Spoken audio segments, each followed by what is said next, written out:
어느 작은 시골 마을에 철수가 살고 있었다. 마을은 주변에 깊고 울창한 숲으로 인해 외부와 단절된 듯 고요했다. 12살 철수는 친구 민수와 함께 놀면서 여름방학을 보내고 있었다.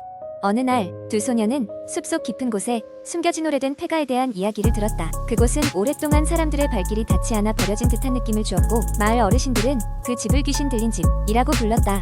철수와 민수는 호기심에 자극을 받아 그 집을 탐험해보기로 결심했다. 마을 어른들이 위험하다고 말렸지만 두 소년의 모험심을 꺾을 수는 없었다. 어느 날 아침 그들은 배낭에 간식을 챙겨 숲으로 떠났다.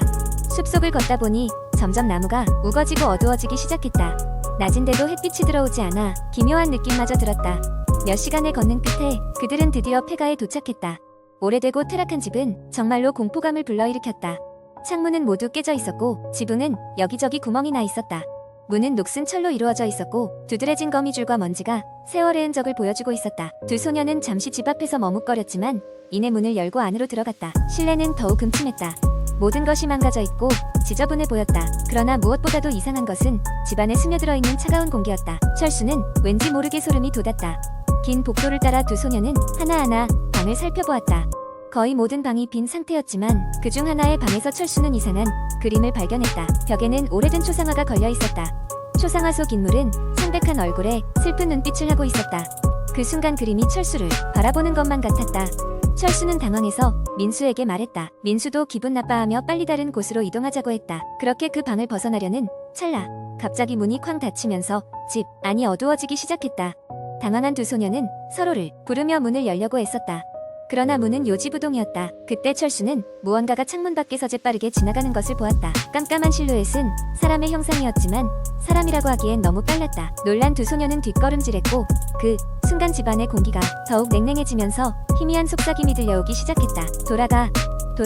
두 소녀는 겁에 질려 비명을 지르며 문을 두드렸다. 꼭두각시처럼 움직이던 그들의 몸이 갑자기 힘을 잃기 시작했다. 둘은 포기하지 않고 계속해서 문을 두드렸고 어느 순간 문이 갑자기 열리면서 밝은 햇빛이 그들을 맞이했다. 그들은 당장 밖으로 뛰쳐나가 집으로 돌아갔다. 폐가에서 벗어난 뒤에도 마음속 두려움은 쉽게 가라앉지 않았다. 그날 이후 철수와 민수는 다시는 그 집 근처에도 가지 않았다. 친구와 집으로 돌아오는 길에 둘은 아무 말 없이 서로를 이해했다. 그리고 그날 밤 철수는 잠에서 깨 무엇인가가 창밖을 보고 있는 걸 느꼈다.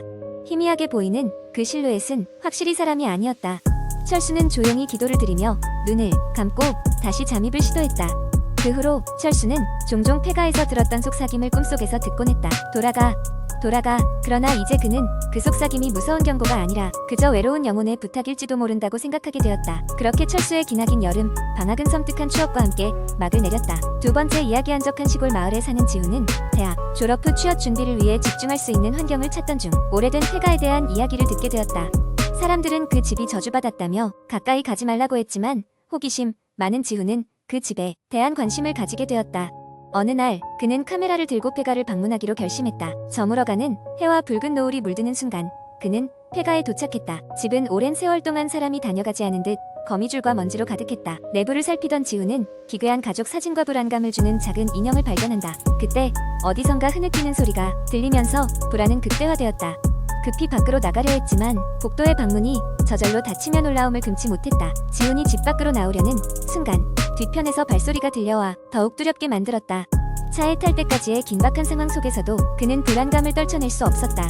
집으로 돌아온 후 그는 계속적으로 이상한 일들을 겪게 되었고 결국 마을의 어르신에게 폐가의 끔찍한 과거를 듣게 된다. 사실 그곳에는 불행한 사건으로 가족 모두가 생을 마감했던 곳이었고 후유증으로 인해 지우는 잊히지 않는 공포에 시달리게 되었다. 결국 그는 그 집에서 살았던 영혼들이 여전히 저주받은 장소에 남아 누군가의 방문을 기다리고 있다는 것을 깨달았다. 세 번째 이야기 나는 이름이 민지인 평범한 대학생이었다. 방학 동안 도시의 복잡함을 잠시 벗어나기 위해 외딴 시골 마을로 혼자 여행을 떠나기로 했다. 자연 속에서 하루하루를 보내며 마음의 평화를 찾고 싶었다. 여행 첫날부터 마을 주민들은 나를 친절히 대했고 그중 한 할머니는 자신의 집에서 저녁 식사를 초대해 주셨다. 할머니의 집은 마을 중심에서 조금 떨어진 곳에 있었다. 해가 질 무렵 나는 할머니 집을 찾기 위해 외딴길을 따라 걷기 시작했다. 길을 걸으면서 주변이 점점 어두워졌고 숲속에서 이상한 소리가 들리기 시작했다. 그것은 바람이 불면서 나무가 흔들리는 소리만이 아니었다. 마치 누군가 날 따라오는 듯한 기분이 들었다. 그러나 나는 그것이 여행의 설레임 때문이라 생각하며 큰 의미를 두지 않았다. 할머니 집에 도착했을 땐 거의 밤이 되었다. 할머니는 반갑게 날 맞아주며 집 안으로 안내했다. 집 안은 오래된 가구들과 많은 앤티크 물건들로 가득 차 있었다. 저녁 식사는 평범한 시골 음식이었고 분위기는 따뜻했다. 식사를 마친 후 할머니는 나에게 더 머물다 가라며 하룻밤 자고 가기를 권유하셨다. 나는 처음엔 망설였지만 다시 캄캄한 길을 걸어가고 싶은 마음은 없었다. 그래서 할머니의 제안을 받아들이기로 했다. 내 방은 2층에 있는 작은 방이었다.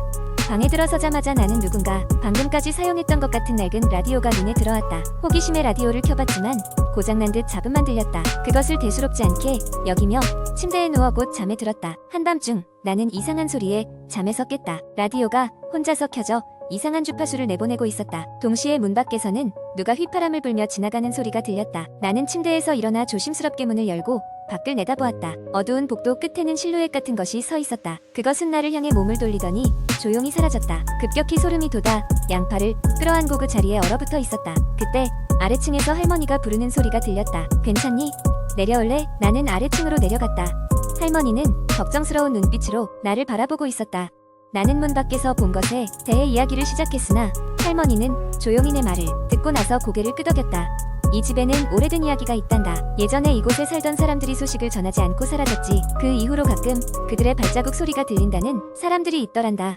할머니는 불안한 눈빛으로 말했다. 나는 그 말을 듣고 더 이상 그 집에 머물 수 없겠다는 생각이 들었다. 할머니는 이해한다는 듯 배웅해 주셨고 나는 서둘러 짐을 챙겨 집을 나왔다. 마을을 벗어나기 전 마지막으로 할머니의 집을 돌아봤다. 그런데 그때 집의 창문에서 낯익은 얼굴과 눈이 마주쳤다. 그것은 내 얼굴이었다. 창문에 비쳤던 것은 내 모습이 아니었다. 그것은 내가 두고 간 라디오 옆에 서 있던 또 다른 나였다. 그 순간 나는 이곳을 떠나야 한다는 것을 깨달았다. 멀어져가는 마을을 뒤로하고 아침 해가 떠오를 때까지 쉼없이 걸었다. 돌아오는 길 내내 나는 그날 밤의 일이 현실이었는지 꿈이었는지 혼란스러웠다. 결국 그 마을로 다시 돌아가지 않았고 그 할머니와도 연락이 끊긴 채로 졸업을 맞이했다. 몇 년 후 친구들과 모임을 가지던 중 그 마을에 방문했던 이야기를 꺼냈다. 그런데 놀랍게도 그 마을에 사는 친구가 그곳에는 그런 할머니나 집이 없다고 했다. 그 이야기를 들은 순간 나는 아찔한 충격을 받았다. 아직도 가끔씩 밤이 되면 그 집에서 나를 보았던 나 자신이 떠오른다. 그리고 그럴 때마다 머리를 스치는 생각은 그날 밤에 나는 정말 누구였을까 하는 것이다. 네 번째 이야기, 여기 한 한국의 인터넷 커뮤니티에서 유명한 공포썰 중 하나를 여러분과 나누어 보겠습니다. 이 이야기는 기숙사의 장롱 귀신이라는 이름으로 알려져 있으며 많은 사람들에게 소름 돋는 경험을 선사합니다. 이야기의 주인공은 대학 시절 기숙사에서 일어난 기이한 사건을 회상합니다. 대학 1학년 시절 나는 지방에서 서울로 올라와 처음으로 기숙사 생활을 시작하게 되었습니다. 나와 한 방을 쓰게 된 룸메이트는 동갑내기인 민수였고 우리는 서로 금방 친해졌습니다. 기숙사 방은 꽤 넓었고 필요한 건 모두 갖춰져 있었지만 장롱만큼은 오래돼 보이고 무언가 으스스한 분위기를 풍겼습니다. 하지만 그땐 별로 신경 쓰지 않았습니다. 시간이 지나 중간고사 기간이 다가오면서 나는 도서관에서 밤늦게까지 공부하고 기숙사로 돌아오는 일이 잦았습니다. 그러던 어느 날 예정보다 일찍 기숙사로 돌아가게 되었습니다. 방에 들어섰을 때 민수는 없었고 방은 조용했습니다. 그런데 뭔가 이상한 기분이 들었습니다. 마치 누군가 방 안에 있는 것 같은 느낌이었습니다. 나는 혹시 몰라서 방을 둘러보았지만 당연히 아무도 없었습니다. 그런데 장롱 쪽에서 시선이 느껴졌습니다. 평소엔 그냥 지나칠 법했지만 그날은 유독 장롱이 신경 쓰였습니다. 얼음장처럼 차가운 기운이 느껴졌지만 용기를 내어 장롱을 열어보기로 했습니다. 천천히 장롱 문을 열었을 때 아무것도 아니었습니다. 단순히 나의 착각이겠지 하고 문을 닫으려고 하는데 그때 어둠 속에서 희미한 얼굴이 나를 쳐다보고 있었습니다.